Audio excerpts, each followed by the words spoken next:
Manu Ginobili is one of the most mythicized players in league history, but how good was he really? Let's go through his career with his accolade stats, longevity peak, and contributions to winning. For his accolades, Ginobili is a two-time All-Star and two-time All-NBA player, both third-team selections. He also received MVP votes in 3 different seasons and 6 Man of the Year votes in 10 different seasons, winning the award in 2008. And that's really the foundation of Manuu's image. He was good enough to start, yet didn't, and helped the Spurs win games because of it. In 2008, he was 6th Man of the Year and All-NBA. He's the only person ever to have done that.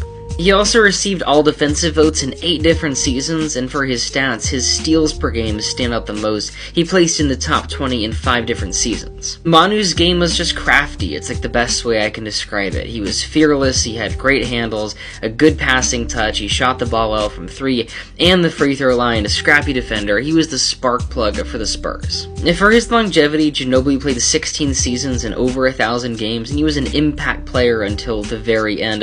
At age 40, still getting consistent minutes. Him starting his NBA career at age 25 does kind of limit the longevity. He's 120th all time in games played, but his game did age beautifully. And for his peak, I think it has to be his 08 season, that 6th Man of the Year, All-NBA selection. He averages nearly 20 points a game, a career high. The Spurs are one of the top teams in the West. He dismantles the Hornets in the second round, and the Spurs make the conference finals. I think he's like a fringe top 10 guy that season, like somewhere between 11 and 15.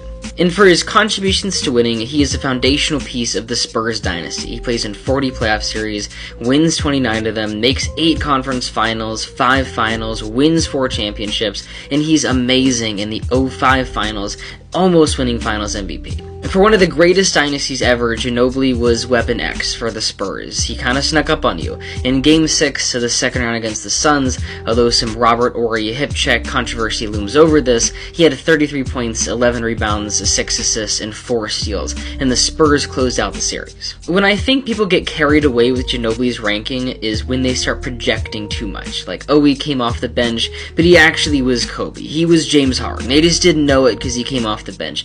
And there's just no evidence to support that. I see the gold medal in 04 pointed out a lot. It's an awesome story. It's an 8-game single elimination tournament. The actual NBA season is an entirely different animal. We have to look at Ginobili for what he is. He was a fringe all-star to all-NBA caliber player that took it up another level in the playoffs and had a bunch of big games on the big stages. But looking forward at the shooting guards list, we have guys that actually did win finals MVPs, or first-team all-NBAs, like superstar caliber players that Ginobili just isn't. So overall, Ginobili landed 25th on the shooting guards list and 140th